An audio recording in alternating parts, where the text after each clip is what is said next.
Yeah. Good morning, all participants and faculties. Respected Dr. Kokate sir, Principal of Government College of Engineering, Jalgaon. Dr. Pusakkar sir, Head of Civil Engineering Department. Professor Zadav, Professor Patil, Professor Vidya Saraf, and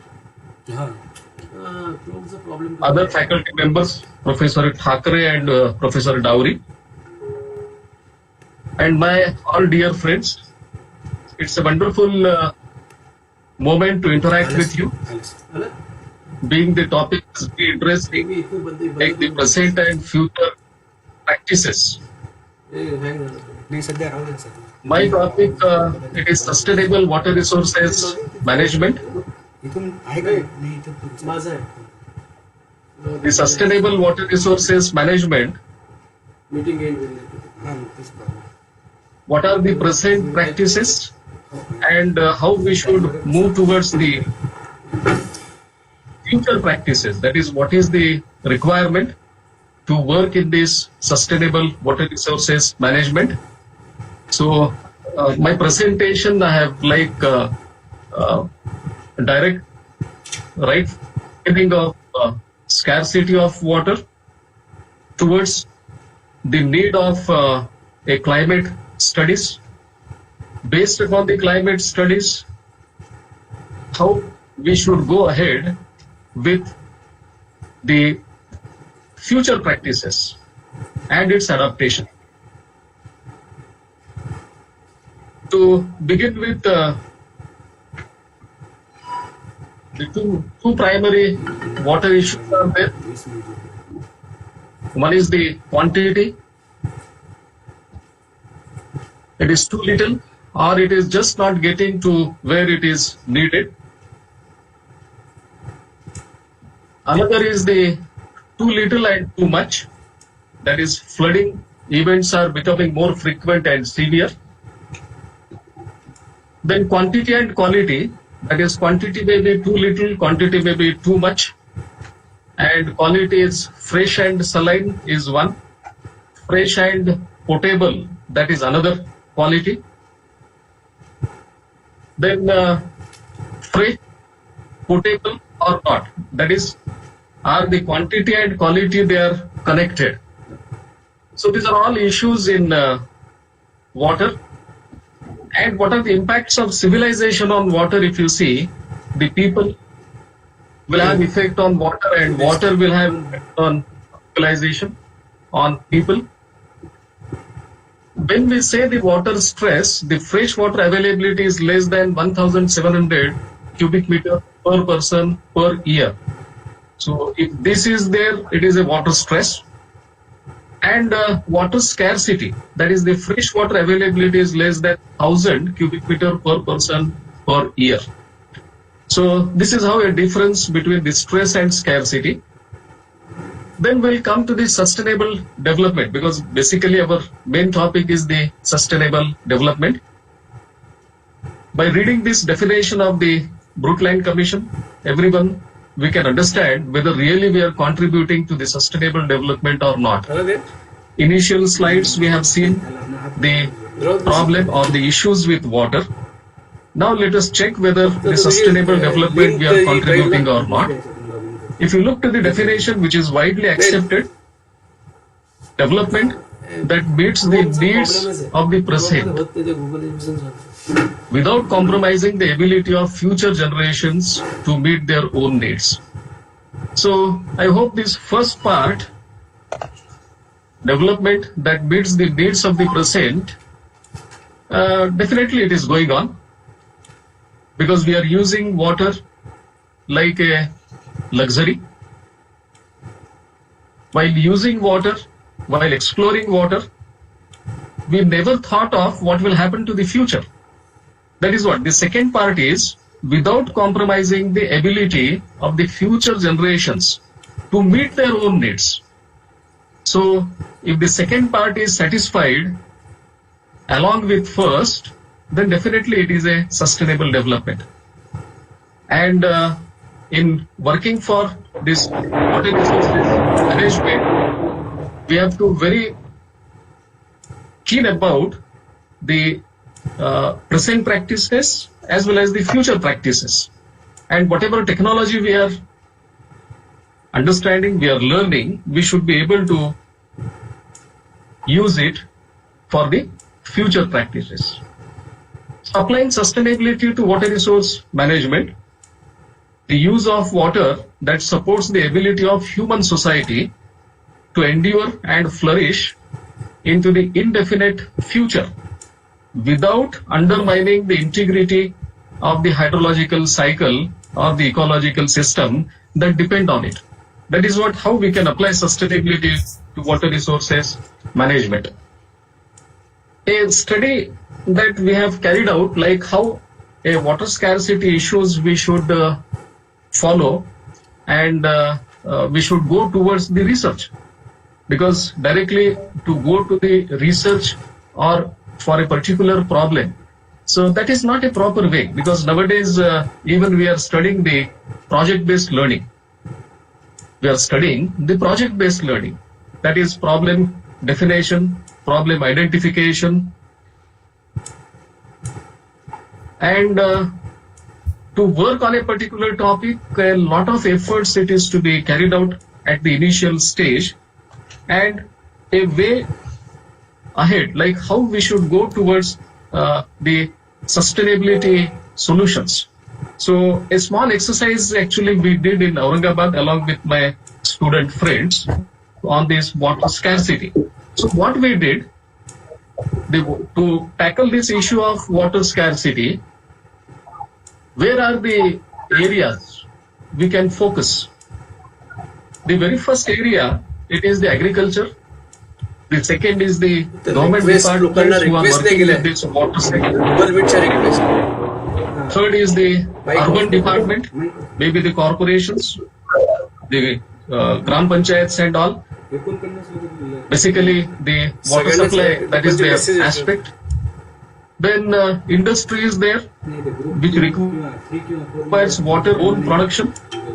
So these are basically the elements. These are basically the areas where the water scarcity issues, they affect at large. When discussion with the stakeholders, that is all these four stakeholders, one is the agriculture, that is the farmers and the experts in agriculture, then the departmental experts, maybe the irrigation department or water conservation department, discussing with the people, the urban and rural people, discussion with the industry persons, that what are their problems with this water, whether there is a water scarcity. If they say yes, then how this water scarcity is, what is their understanding about water scarcity, and what exactly their demand is, their need is, and how much it is being satisfied, what are the problems, how the problem can be tackled and all. This is how a way ahead we have gone. Then with this discussion with the stakeholders, few points, it is just shown on this PowerPoint presentation, but a lot of like the answers we got from these stakeholders, and this is a live exercise we did. That means our team has approached to all these stakeholders like farmers, industrialists, urban citizens, government department and all, and a questionnaire is prepared, and a discussion with these stakeholders has been prepared, and based on that, the farmers, if you see, the lack of water in non-monsoon period, that is very common, the question what they tell us while discussion, the lack of knowledge about cropping pattern, the irrigation techniques, because they use the conventional techniques. That is what your topic is also, the present and future aspects. So in the present aspects, if you see, everyone is with the conventional, maybe the technique they are using for irrigation, the conventional cropping pattern they are using. The farmers, they are not ready to change over to the new techniques and new cropping pattern or the optimized cropping pattern, and so many problems they arise. Then the industrialist, definitely they will always say the less production is there, And one more problem with them is like quality of water issues. The quality of water is not good in some of the industrialist answers are. The urban citizens, if you go, their main aspect is like quantity and quality. If you look to the like maybe the Aurangabad or Jalgaon and all, we don't have 24/7 water supply system. We don't have even everyday water supply system. Like in Aurangabad, we get water after 4th day. That means on 5th day, the water supply it is being given by the corporation. So that is a quantity issue. The quality is another one. That those who can afford, they go for the AquaGuard, this RO and other things. The uniform distribution of water, that is another problem in the urban areas. Even this may be in the rural areas also. The government department, like irrigation and other departments, if you just discuss, always they say about the revenue is decreased. Always they say about the revenue is decreased. Then lack of awareness about new technology. So even in government department, if you go, the lack of awareness is there. The new technology they are not prepared of. Always they go for the conventional techniques, conventional methods. The reason is maybe they are not knowing. Like I am working on fuzzy logic. I am working on genetic algorithm. If I prepare a plan, if I prepare a policy, and if I say the department that why don't you use this policy, they say what is this genetic algorithm? What is this this fuzzy logic? What is this soft computing? We don't know. So normally they stick to the whatever the 10 practices are there. The training is another aspect. The training definitely it is required. Then we have gone to, after this discussion with stakeholders, then the reduction of groundwater potential is one of the major aspect that everyone knows this problem, that in any area if you go, the groundwater you will find at least 300 feet, 400 feet or 500 feet like that, because the groundwater table it is decreasing day by day. We are not recharging it. So reason, the over exploitation. The reason is lack of recharge. We are not ready to recharge. Only we take water from the ground and we are not recharging the groundwater. Even the person is educated or person is not educated, only we take water from the ground and the payback to the ground, rarely somebody does it. The uneven rainfall, that is another problem because of this reduction of groundwater potential and lack of conjunctive use. That means if I'm having like a farming, if the surface water is available, then only surface water will be taken. And when surface water is not available, that is, the water is not there in the canals, then only people will go for the groundwater. That means the full potential of surface water, full potential of groundwater, everything it is being utilizing. So again, it will come to the over-exploitation. So this, because of the over-exploitation, no recharge or lack of recharge, uneven rainfall, and lack of conjunctive use of surface and groundwater, the reduction of groundwater potential is there. Lot of studies are there in all the aspects. Even my own students, they have worked on this conjunctive use of surface and groundwater. Dr. Pradhan is there from JNEC, her PhD on this conjunctive use. Dr. Nikam is there, he's principal at Nasik. His work is on this conjunctive use. And only this is there in the academic areas. When they approach to the department, they say, okay, but the basic problem is their own understanding is there. That is why my objective, it is like maybe out of this, what Dr. Pusatkar was telling, some 500 registration is there. Maybe out of that, even if 100 students are there or 200 students are there, a few of the students, if they acquire the knowledge of the the new technologies, and maybe some of them, maybe they will go to the department, maybe the irrigation, soil conservation and all. And if they are confident of applying this technique, then definitely something will go towards the positive things. Okay. Reduction of crop production or yield, that is another issue in this. Why the crop production is being reduced, but why yield is being reduced? If you see to the problems, the water availability is one everywhere for the farming. The cropping pattern is second, that is the very conventional cropping pattern we go. Even the 2 days news, if you see, the agriculture department has to announce that whatever the rains you are getting, that is not from the monsoon. So don't go with the cultivation and the sowing activities. The government has to declare.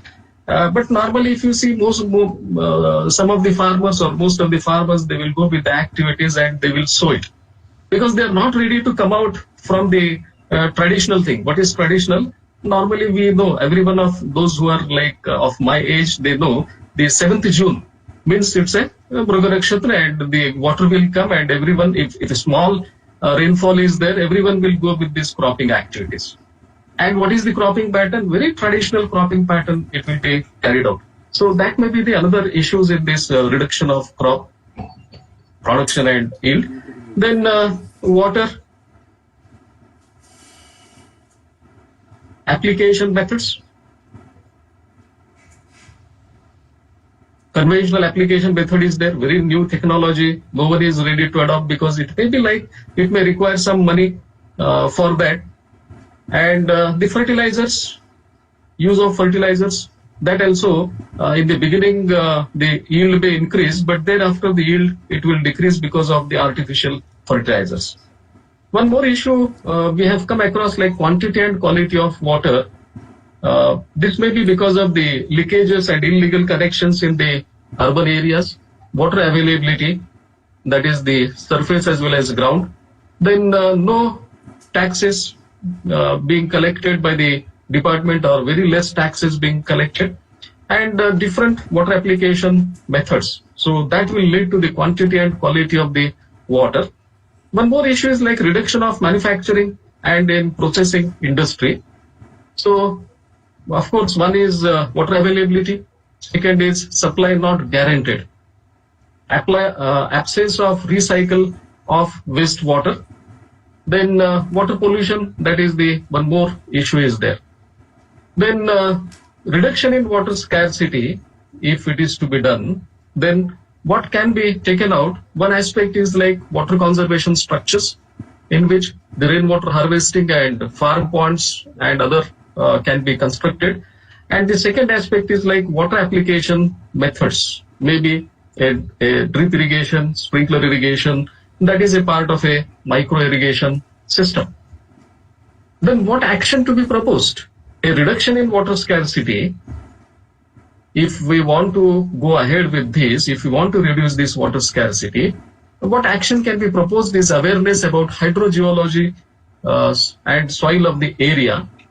Then rainwater harvesting structures, major water conservation structures, water application methods, and awareness campaign for adaptability.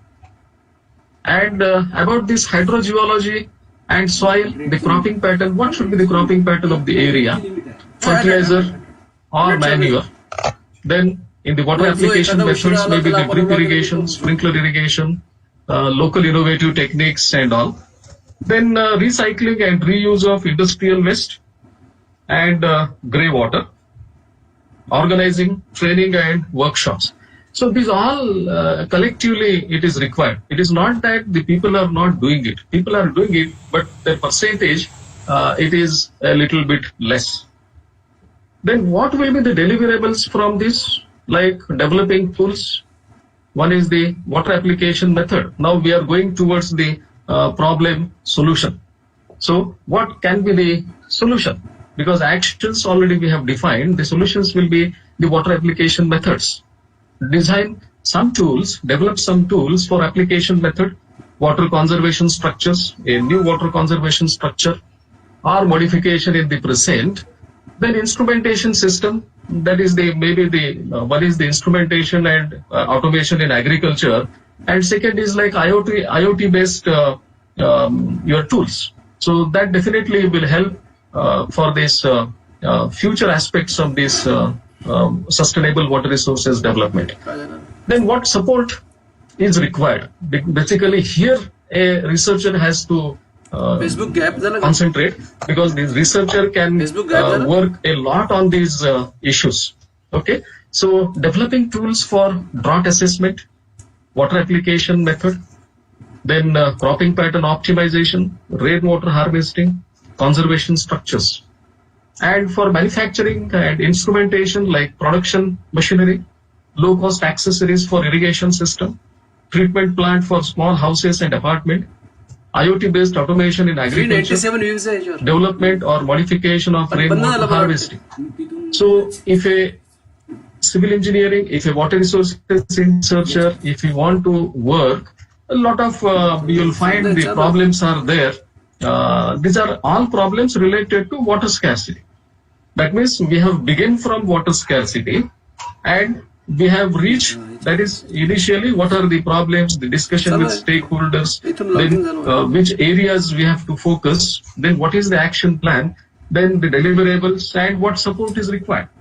So if you look to this process, because the same process can be carried out for even other areas, other branches also, because this is a way of a process required for research, right? So a lot of topics a student can have for his work, maybe for PG or PhD, or maybe for real problem solving. Okay, so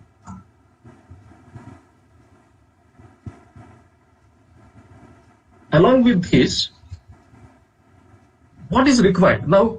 Day by day, if you see, even in the newspaper, televisions, you may read it, like the climate change is affecting a lot.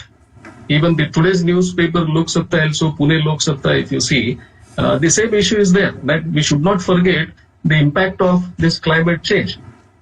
And the impact of climate change, we have to consider it. It's a major issue nowadays. Considering this impact of climate change, then we should go for working for a real problem and its solution.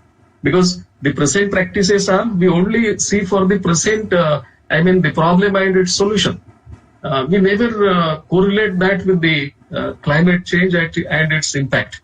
Okay, so that is why we have worked on this climate change also. Dr. Vidya Saraf, she is in Government College of Engineering, Jalgaon, in Civil Engineering Department. She worked for PhD on this impact of climate change. Only the glimpses I will show in this presentation. Only part of her thesis, a very small part of her thesis, I will just present it, that how we should go ahead with this climate change activities, just to know the students the glimpses of it. And I'm very happy that she could present, she could publish her paper, research paper, in the American Society of Civil Engineering. So she has presented her paper in ASC, published her paper in ASC. At the end, I will show you the details of it. So the initially what we have started with the what are the issues with water, then the water scarcity, and how the water scarcity issues we can tackle, and water scarcity issues while linking with the problem solving. Actually, we should now, that is as a future practices, we should first of all think of the climate change. And what is this? A change of climate which is attributed directly or indirectly to human activity that alters the composition of global atmosphere, and which is in addition to natural climate variability observed over comparable time periods.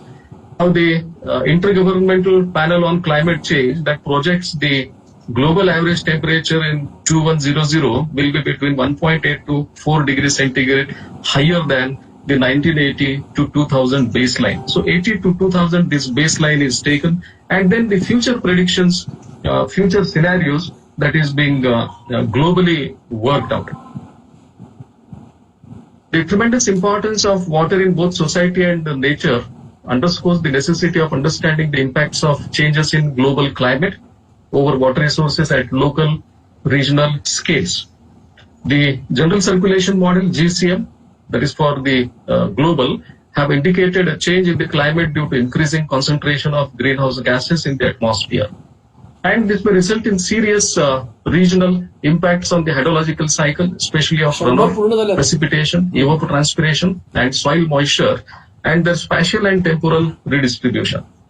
This in turn may result in serious consequences of global warming, would be changes in the extreme values of runoff, ते both लोक high उशिरा and join low. झालेत ना त्या ग्रुपला, Changing त्यामुळे high त्यांना flow link extremes मिळत नव्हती. may attenuate the प्रत्येक problem वेळेला of टाकावं flood, लागते ते. whereas low flow extremes may cause the drought problems.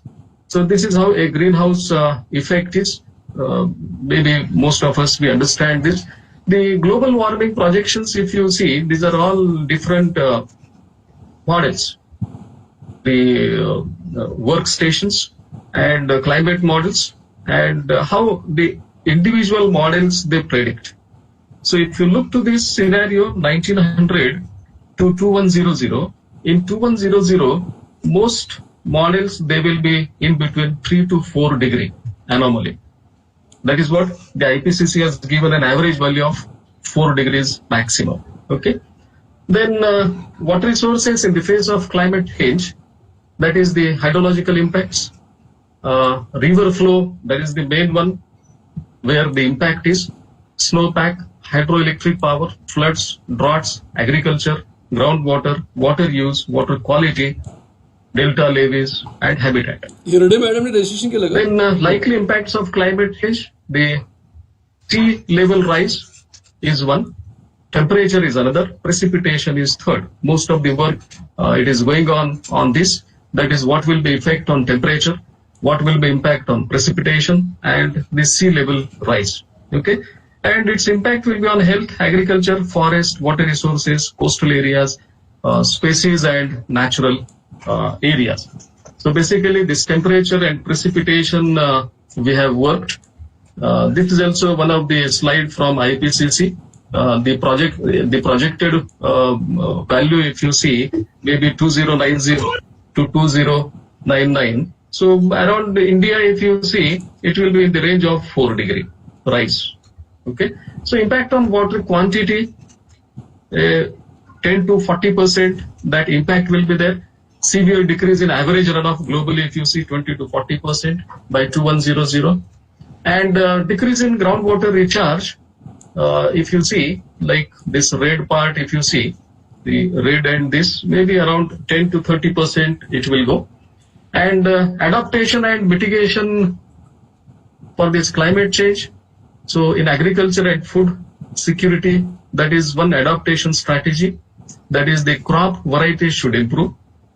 Pest risk analysis, pest management techniques, breeding crop, livestock for drought and pest tolerance, awareness creation on climate change and adaptation strategies, strengthening early warning systems. So early warning system is there, but there is need to strengthen it. Research on pest resistance varieties and all. So this is how adaptation strategies are required. In water management, the adaptation strategies would be irrigation development, development of alternative water storage and harvesting, strengthening integrated water resource management, development of both surface and subsurface water reservoirs, promotion of community-based catchment conservation and management, promotion of new water serving technologies in irrigation, development of recycle reuse facility in industrial sector and potentially in households, and flood control. It is not that this adaptation it is not being carried out, but there is a need to use the new technology, the optimization, look for the efficiency, and so on. That is required. The climate change, what is needed, and this all I've just discussed. GCM is nothing but it is a mathematical model which have been developed to simulate the present climate and implemented to predict future climate change under various greenhouse gas concentrations. So this is based on Navier-Stokes equation on a rotating sphere. A complete GCM solves something 1000 to 1600 coupled differential equations widely applied for weather forecasting, understanding the climate and projecting the climate change. This is how a schematic for global atmospheric model. So whatever we see our hydrological model for a particular area. So basically it's a very small from the sphere. So having the horizontal grid and vertical grid. The resolution wise, the global scale and regional scale, it can be worked out. What we have to do, we have to downscale it basically. So the downscaling, the parameters from the GCM, when we have to downscale, the two different techniques are there. One is the dynamic downscaling and the other is statistical downscaling. And in this study, we have used the statistical downscaling, which requires the weather type, weather generator, transfer functions, then subjective nesting, objective nesting, hybrid nesting, and regression nesting, ANN, and other nestings. Weather generator, if we use the Markov chain, weather types nesting, and spell length approach. This is how a downscaling flowchart is. There are 4 different scenarios. These are based upon the special report on emissions scenario by IPCC, Intergovernmental Panel on Climate Change. So A1, A2, and B1, B2. These 4 different storylines are there. Storylines and scenario family. Basically, what it includes, a future world of very rapid economic growth, global population that peaks in mid-century and declines thereafter, and rapid introduction of new and more efficient technologies. So like this, in all these 4 scenario, a different kind of word it is being taken. Like A2, if you see, it's a very heterogeneous world with continuously increasing global population and regionally oriented economic growth that is more fragmented and slower than in other storylines. Okay, so the B1, if you see, a convergent world with the same global population as in the A1 storyline, but with rapid change in economic structures. Whereas B2, if you see, a world in which the emphasis is on local solutions to economic, social, environmental sustainability with continuously increasing population and intermediate economic development. So normally A2, B2, this combination is a conservative combination. A1, B1, that is another combination, or A1, B2, A2, B1, like that, a combination can be taken up. And climate change and water resources, if you see, we have the climate models, then hydrological models, and downscaling techniques. The study it is carried out for Upper Godavari River Basin, that is the upstream of Jayakwadi Dam.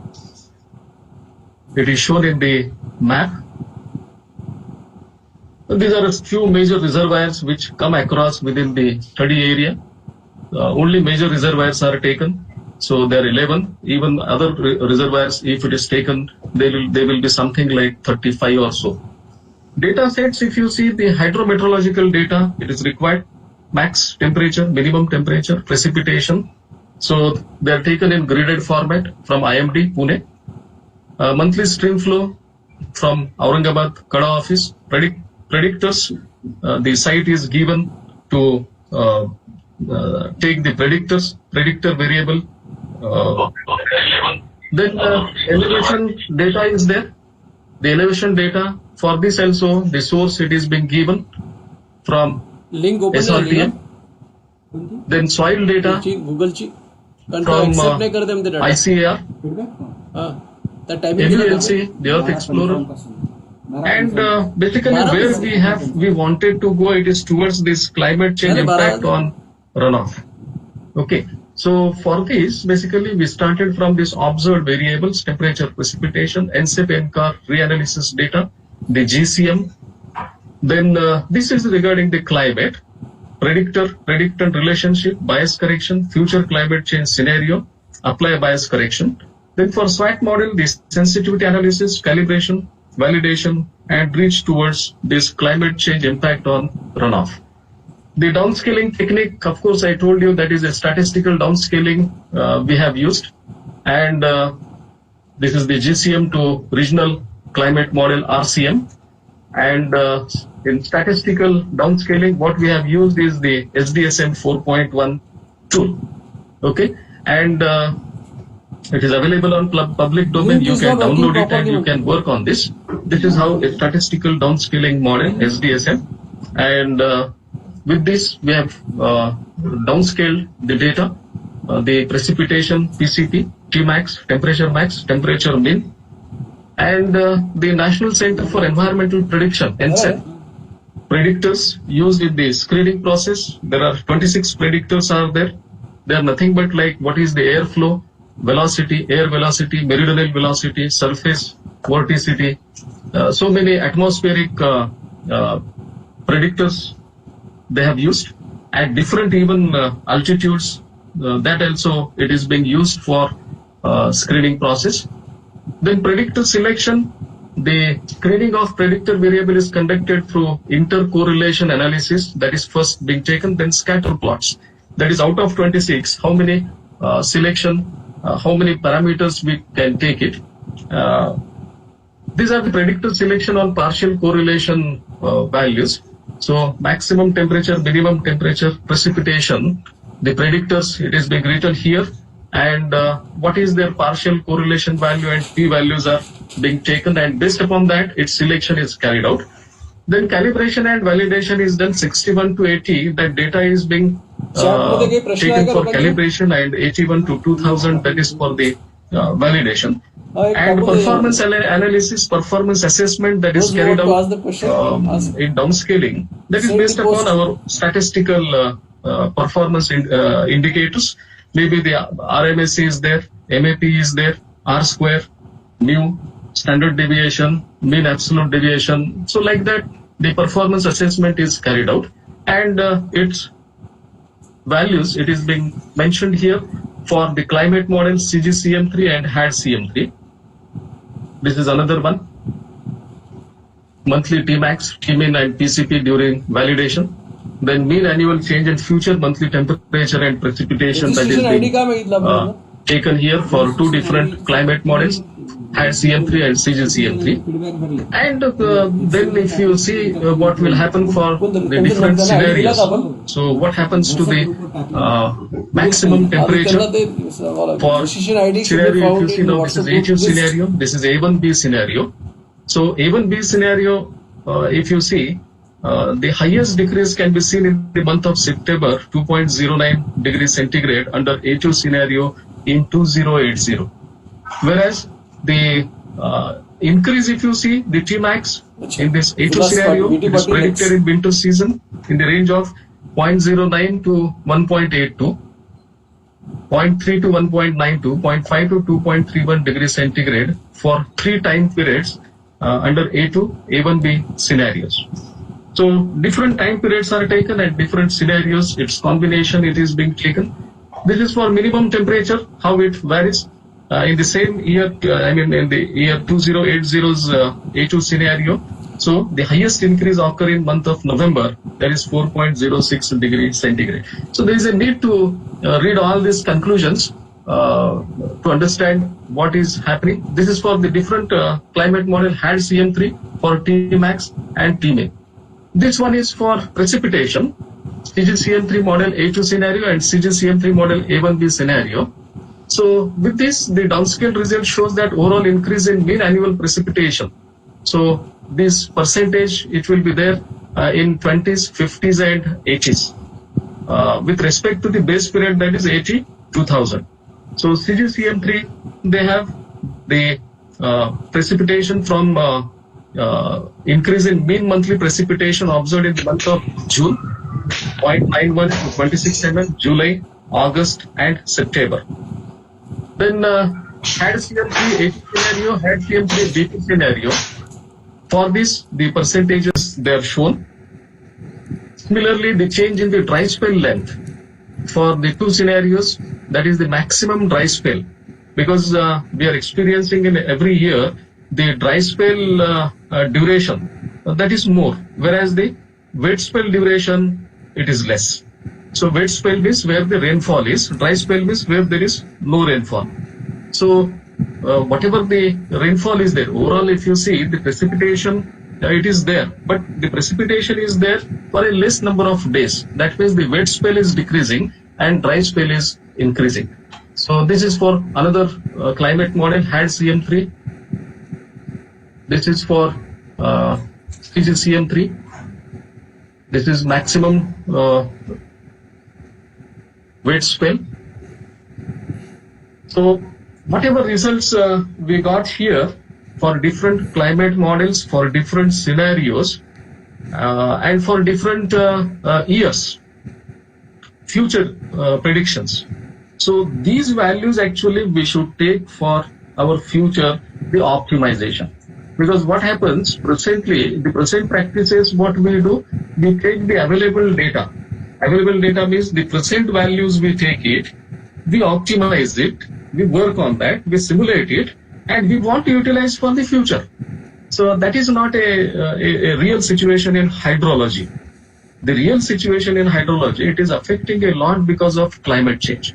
That is why, what is my opinion is, first of all, we should look to this climate change. The climate change variations, the climate change values, we should take it for our normal process, what we utilize in the previous way. So whatever I am using, like suppose I am working for the optimization, I am working for maybe using new techniques like genetic algorithm and fuzzy.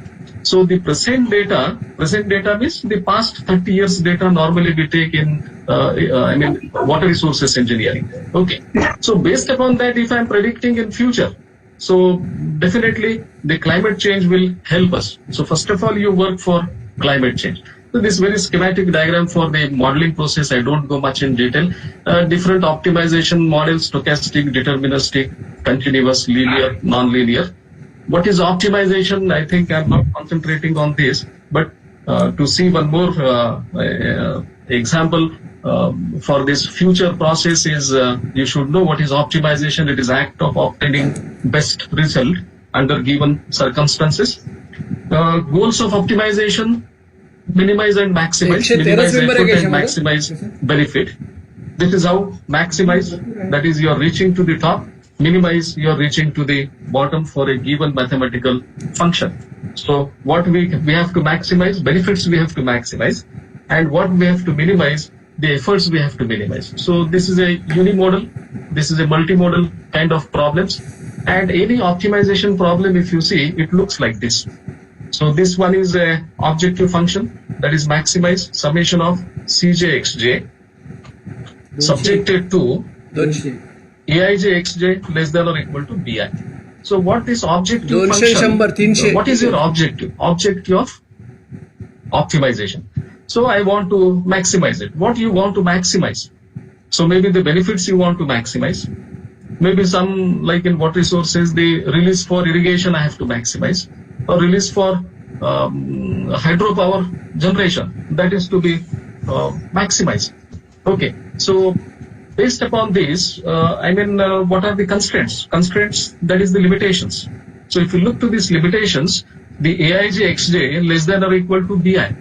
So in this optimization model, this Bi is called as the resources, Aij is called as the technological coefficient, Cj is called as the cost coefficient, and xj is the variable, decision variable. So any statement of the optimization you have to write in terms of this equation. A simple equation, a two variable, if you want to see, this is how it looks. Maximize a function z which is equal to 3x1 plus 4x2. Okay, subject to the constraints 4x1 plus 2x2 less than or equal to 80, 2x1 plus 5x2 less than or equal to 180. Okay, so this 80 and 180, these are nothing but actually resources. How much resources are with you? Because the optimization will work when resources are short. If resources are plenty, then there is no need of even optimization also. So we are doing optimization means the resources are short. So the water resources, water scarcity. Why water scarcity is there? The water availability is less. So water availability being one of the resource, it is less. That is why the optimization is the best alternative towards solving these water scarcity issues. Okay, and what is the objective? Maybe the release of water, maybe the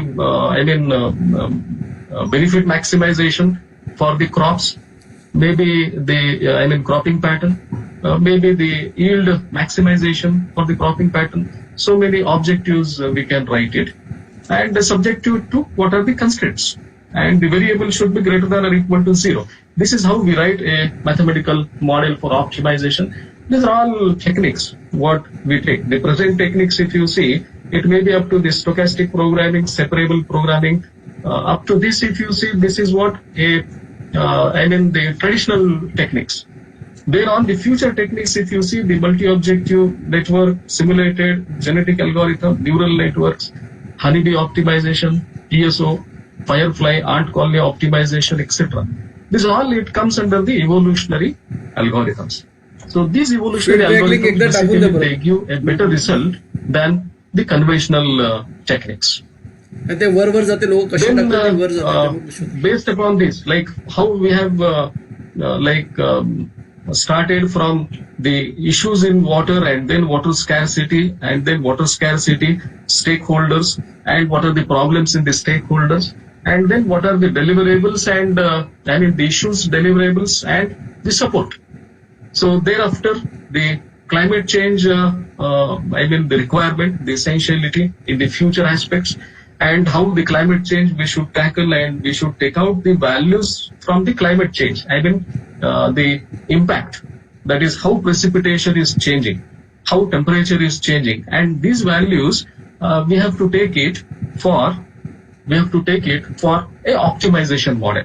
So in optimization model also, which related to sustainable irrigation planning, there are two different possibilities are there. One is the reservoir operation with fuzzy logic genetic algorithm approach, and second is sustainable irrigation planning with imprecise parameters under fuzzy environment.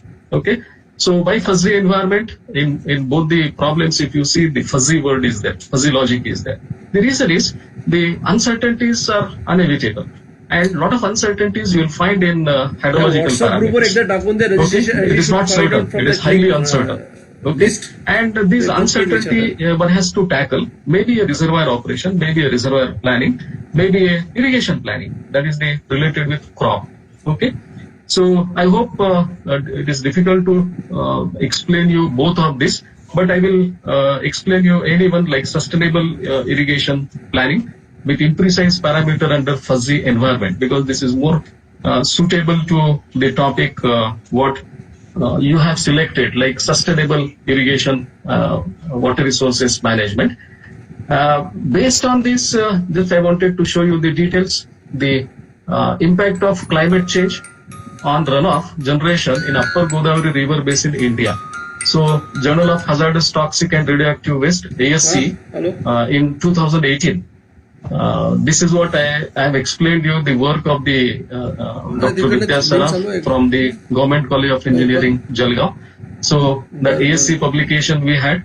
Then one more publication related to the sustainability we have, like Kamokta. He is also in Jalgaon, he is in Government Polytechnic. In 14 he worked on this optimal multi-objective reservoir operation with fuzzy decision variables and resources. That is in Elsevier, Hydro Environment Research. It's very highly impacted journal.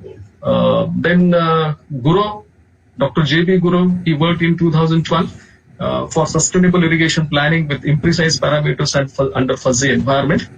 And its publication in Springer, Water Resources Management. So very highly reputed SCI. All these are the SCI publications we have, and which we worked for this sustainability. And working is from even 2012. The problem is the academicians and like students, research students, we work much ahead, like future aspects we work.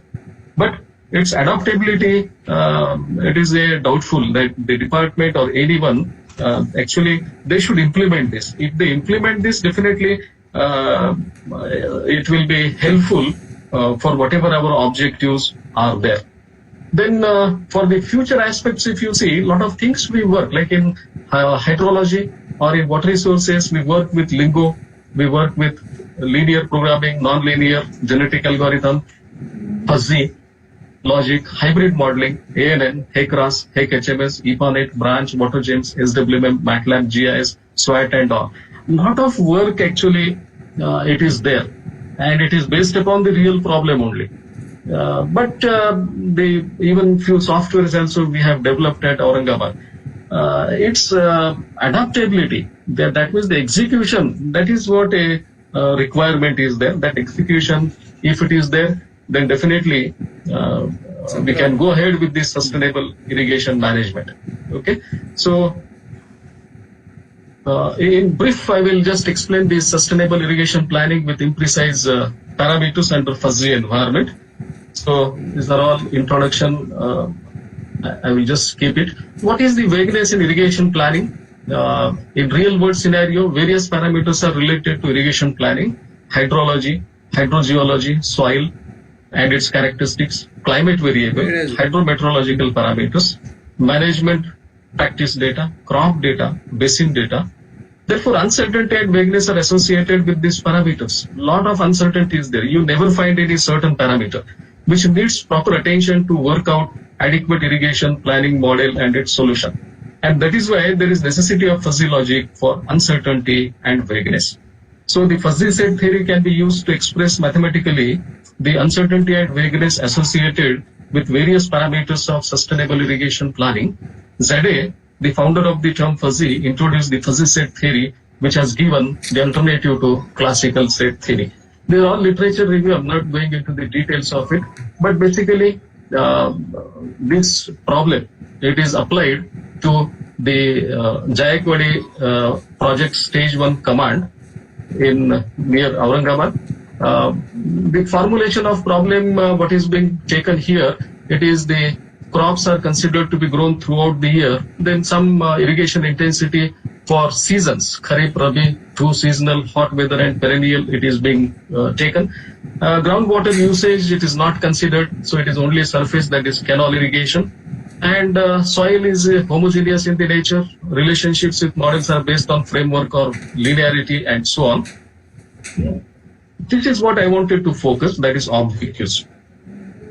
The various objectives are considered in formulation of irrigation planning model depending upon the requirement of the particular region and national importance. In the present study, 4 objectives of maximization type are considered from analysis point of view. So simultaneously 4 objectives are considered. One is the maximization of net benefits. That means we want to maximize the net benefit. That means the farmer, he should get maximum money. So how he can get maximum money and which crops he should grow. So some model is there. This maximized net benefit is the first part minus second part. The first part is nothing but the total benefits minus second part is nothing but they are the cost. Okay. So this K, it is for Kharif. This is Rabi second. Then TS 2 seasonal, P perennial, HW hot weather. Okay. So NKC, that is number of Kharif crops, number of Rabi crops, number of 2 seasonal crops, number of perennial crops, number of hot weather crops. Okay. And BC, that is what the benefits. This is written here, the benefit coefficient, this one. It's a benefit coefficient, right? And IC is nothing but the input cost. So like this, the benefit minus total benefit minus input cost, that is what a net benefit. And this net benefit, one has to maximize it. This is the first one. So second, now the number of crops, 10 crops are taken. Sugarcane, banana, chili, cotton, sorghum, paddy, sorghum, Kharif and Rabi, wheat, gram and groundnut. Okay. So these 10 crops are taken. That is for the index I, which is a crop index. Okay. Then second objective is maximization of crop production. So this crop production is area multiplied by average yield in Kharif, Rabi, 2 seasonal, perennial and hot weather. In second case, that is the second objective, maximization of crop production is thought of from keeping the food sufficiency in the region. That is why this objective is taken for food sufficiency in the region. At least survival of people of the region can only be thought of if sufficient food is available. So by considering this aspect, the second objective is sustainability related. So that is what? A sustainable water resource management. For this, the crop production, maximization of crop production is an important aspect. Maximization of employment generation. What is this employment generation? The area in Kharif multiplied by the man days. MD, if you see the number of man days for Ayat crop. Okay. So like that for all seasons, if you take together, that will be the maximization of employment generation. So in case of this third objective, The maximization of employment generation is thought from the socio-economic point of view. In developing country like India, the distribution of agricultural land is uneven. And most of the people, they do not have their own land to cultivate, and they can think of themselves in the form of labor to avail the bread and butter for their survival. The irrigation policy maker has to think from employment generation point of view. Again, it is for sustainability in case of social and economical aspects. And due to these reasons, the third objective is related to sustainability. Okay. And this labor requirement or number of man days for a particular crop per hectare, they are considered through discussion with farmers and experts from agricultural fields. Fourth objective is maximization of manure utilization. So in this, area multiplied by manure utilization that is being taken in all the seasons, and take the summation and maximize it.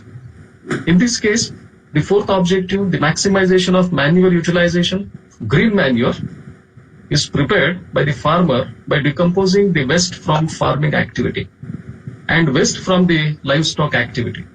This does not include any harmful chemicals, fertilizers and pesticides. This kind of manure will help to maintain nutrients sufficiency of the soil for various crops. Nowadays, due to excessive use of fertilizers and chemicals, the soil is losing its own ability to supply nutrients, and hence it is tried to incorporate the manure utilization as related to, again, it is sustainability. So only first objective, it is regarding benefits. Other three, it is regarding the sustainability. Okay. And subjected to different constraints. So these four objectives, we have to maximize subjected to different constraints. One is the total sowing area constraint, in which the all season area should be less than or equal to the command area. The total command area for all the season for all crop, the 10 crops. Okay. Then the maximum sowing area constraint for various crops is defined to account for maximum sowing area available for cultivation during various crop seasons according to the existing cropping pattern of the project, and the maximum sowing area constraint is given by. So season wise, like Kharif, Rabi, hot weather and perennial. In Kharif season, if you see, it will be Kharif plus perennial, Rabi plus perennial, then hot weather and perennial plus hot weather.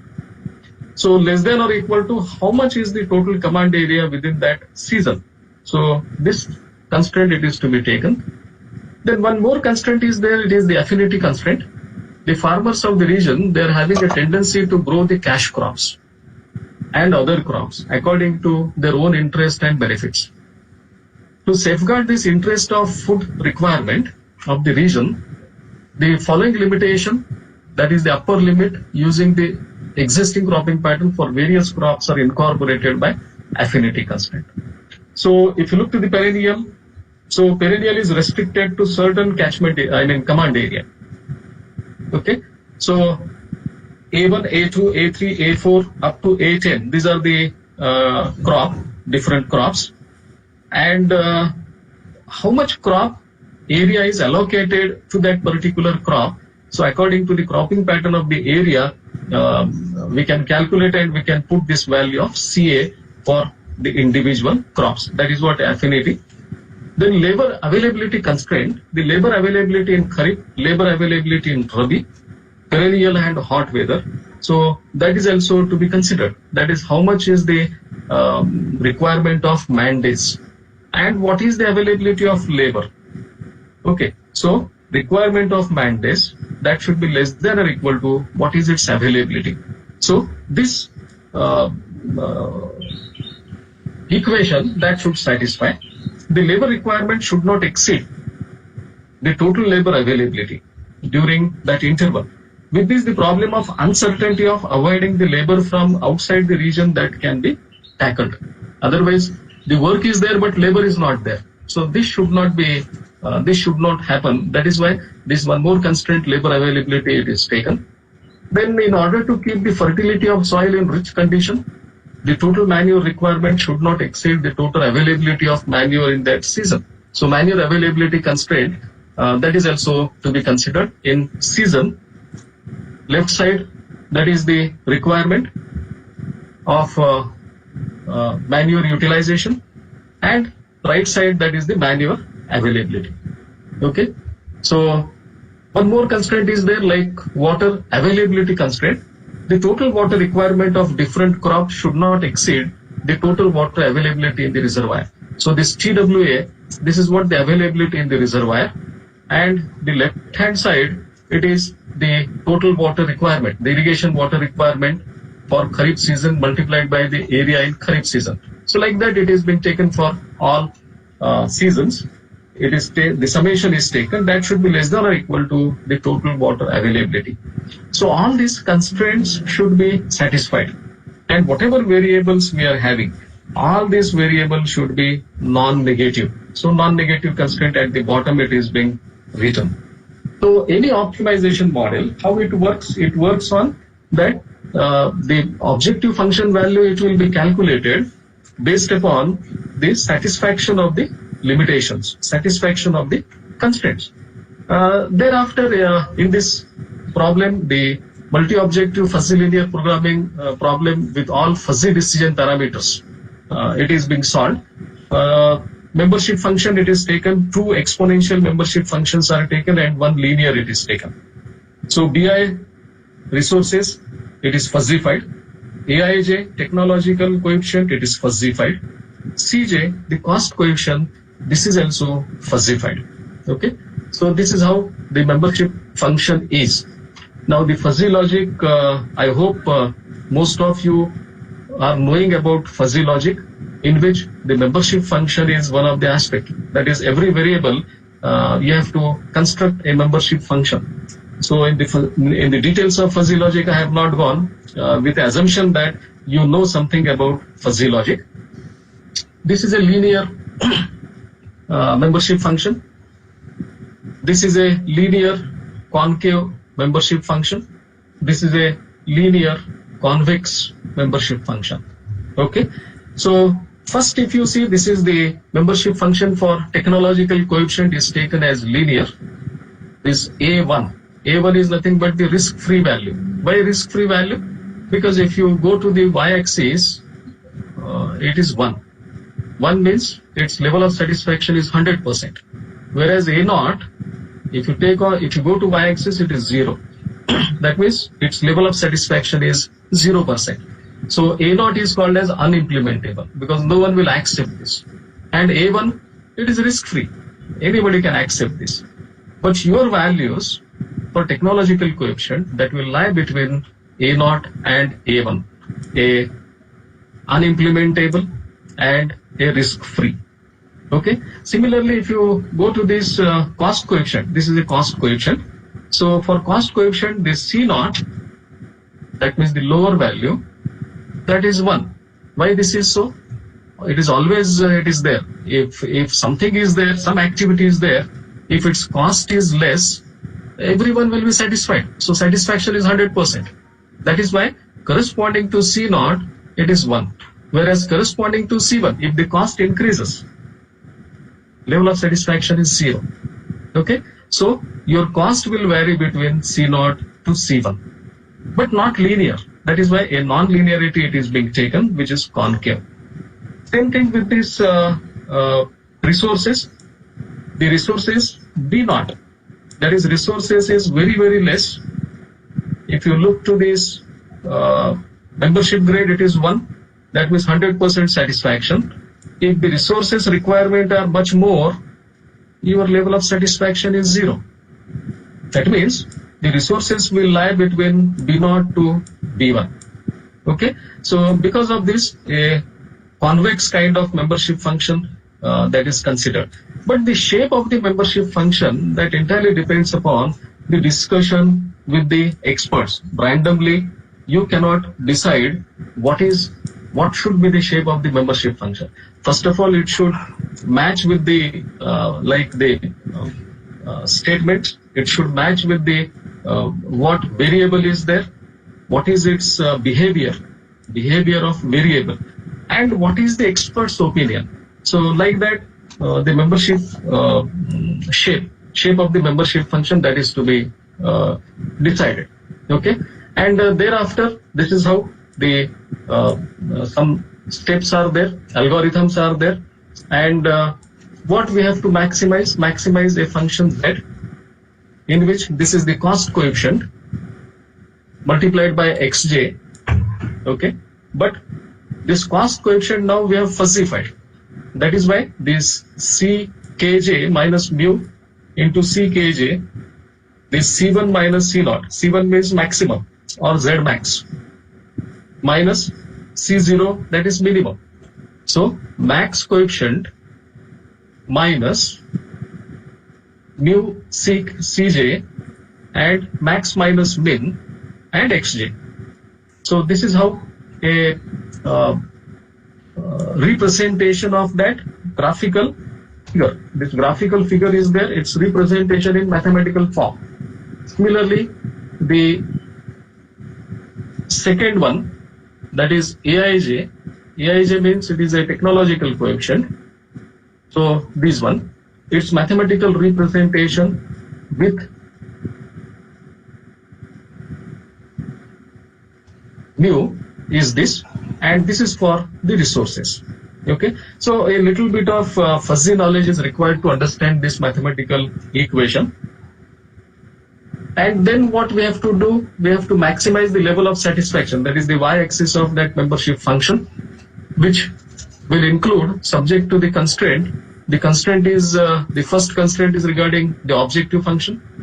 The second constraint is regarding the objective function, and second is regarding the constraints. And whatever remaining original constraints are there, that all constraint it is to be written below this. Okay, so with this the lambda, it is to be optimized. This is a flow chart for the steps to be taken, and in the results and discussion part, the same equations, whatever initially being taken, the in terms of exponential terms, it is being written here because that exponential function is taken for solving this membership function. Only the first it is being taken as a linear, and remaining it is taken as the exponential. Okay, so these are the equations for exponential function, and then the model is written in Lingo platform, and thereafter it is solved. So whatever objective function, constraints, then linear membership function, then exponential membership function, concave and convex, its mathematical term, that mathematical term, then writing the optimization of lambda subjected to the membership functions and original constraints. So this is how a flow is. So that is why now how we can maximize the four objectives individually. Out of that, this is the first one. So ideal solution for objective function Z1, individual maximization. So like that, we will have this Z1, then Z2, then Z3 and Z4. There is 4 different objective functions. When it is maximized, the results are just shown in the tabular form. There are a lot of results are there, but only which result is taken. The model, it is the precision is taken from 0 to 1 with a difference of 0.1, that is precision, and Z1, that is the maximization of the first objective, that is benefit. What is its value? Okay, in millions. So this is the million rupees, that is the column. Then all the 10 crops, x1, x2, x3 up to x10. Unit is hectares, so this area it is being taken. The net cropped area, what is the net cropped area? Then irrigation intensity, how much is the irrigation intensity? And when you maximize this Z1, what is the value of Z2, Z3 and Z4? That means the second objective, third objective and fourth objective. That means the manure is one, labor is another, water availability. Okay, that is one. So like that, the all other 3 we can get it, but these are not maximized. What is maximized? This Z1 is maximized. So whatever the remaining resources are there, they will be distributed to Z2, Z3 and Z4. Then you go for the Z2, that is second objective maximization. So second objective maximization means Z2 will be here and Z1, Z3, Z4 will be here and remaining all 10 crops. Okay. Then Z3 maximization, when Z3, that is the regarding the employment generation, man days, it will be here in the second column, and Z1, Z2 and Z4, that will be at the right side. And you will get for every optimization, all 10 crops, their area you will get it. Okay. Even Z4, the values are here and Z1, Z2, Z3 is here and 10 different crops. So all these the results are quite possible, feasible. Only whether to adopt this or not, that is what to be decided. But based upon this all Z1, Z2, Z3, Z4, then a payoff matrix that can be calculated. We have the precision levels taken from 0 to 1 with a difference of 0.1 and objectives are Z1, Z2, Z3, Z4. So for Z1, if you look it, like when you maximize Z1, you get value of Z2, Z3 and Z4 also. Okay. So for a precision of 0, you will get Z1, Z2, Z3 and Z4. Okay. So when you maximize Z2, again you will get Z1, Z3, Z4. So that all four values being written corresponding to Z1, Z2, Z3 and Z4 for individual precision levels. Okay. So like this, the precision level, it is being checked. It's a lot of work is there to present this table. You can see how many models to be run and how many models to be prepared based upon the permutations and combinations. Okay. Thereafter, a min and max, like 1976 is maximum, 1606.95 is minimum. Okay. So all max and min, it is taken as bold values. So that is here. Okay. So Z minus Z min divided by Z max minus Z min. Everywhere it is being taken. Right. And then what you have to do, we have to maximize the level of satisfaction lambda subjected to this all Z1, Z2, Z3, Z4's objective function values and all other fuzzy constraints in the model. Okay. And the MOFLP optimization model solution for all the precision levels, it is being presented here. So that level of satisfaction lambda corresponding to 0.727, 0.1, 0.718, like that it is being presented. So where is the maximum value and where is the the precision level, which precision level is more suited, what are the values of the benefit, whether you are interested in benefit or you are interested in manure or you are interested in labor or you are interested in crop production. So that a decision maker has to decide it.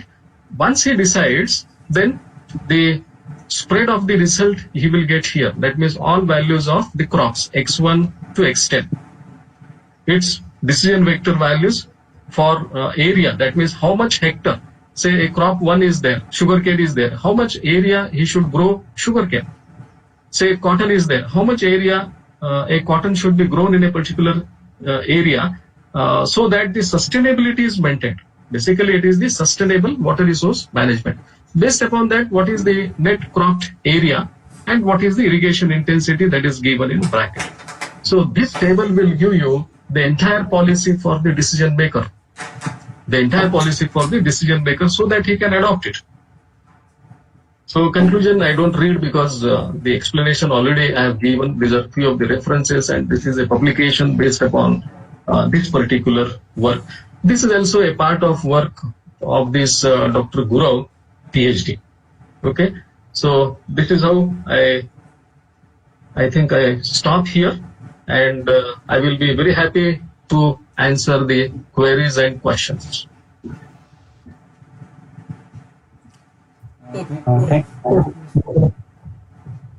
Yes, Musatkar sir. Yeah. If there are few questions, we'll take the few questions. The question will as posted in the chat box. So few of the questions we will read, and then we can answer many others. Is it useful to understand climate change causes? No, lot of echoes are there. Lot of echoes are there. Right. All the participants, please mute your audio. Huh? Okay, if you have questions, please post them in the chat box. Okay, I'll Huh? convey it to the sir. Okay, so Vipul is asking, is it useful to understand climate change causes? How we can improve precipitation prediction?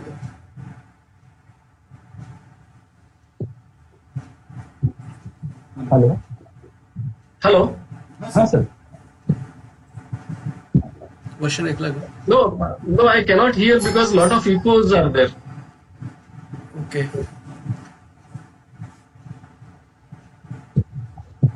पुढे कोणत्या म्हणतात? Hello. All participants are requested to please mute your audio.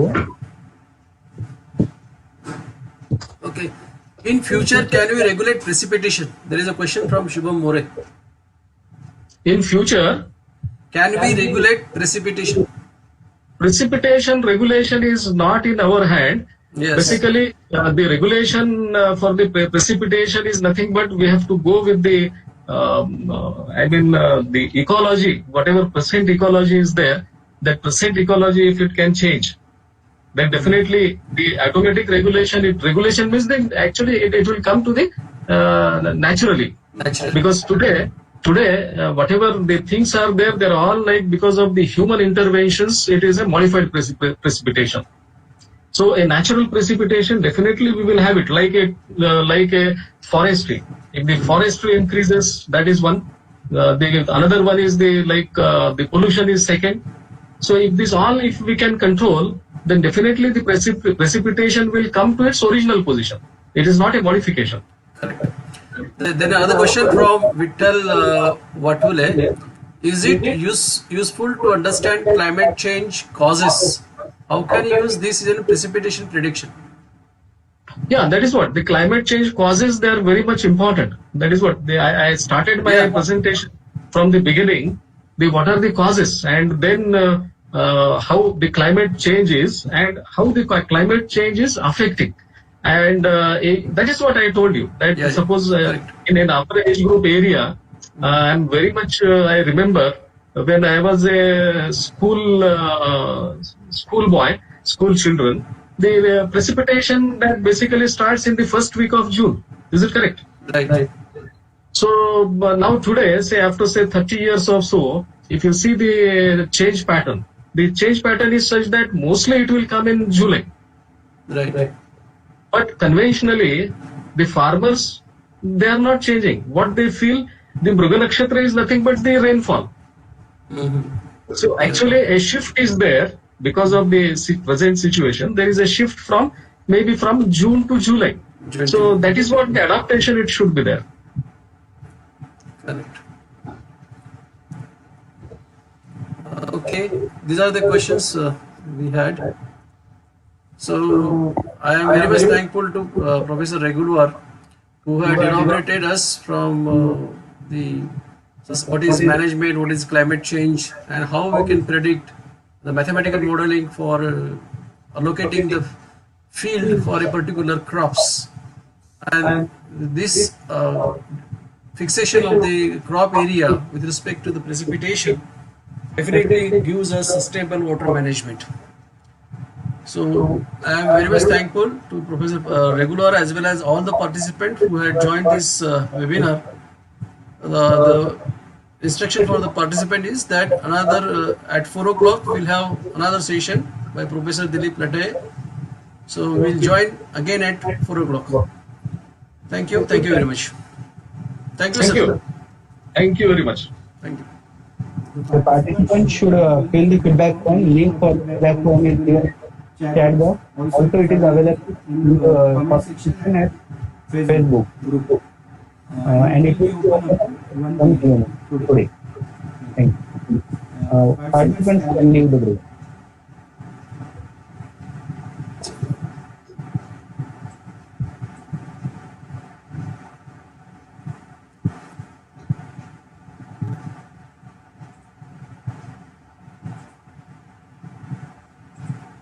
Sir दुपारच्या सेशनला मी फक्त तिथून host करतो, तुम्ही stream करायची. Of करून देतो मी हे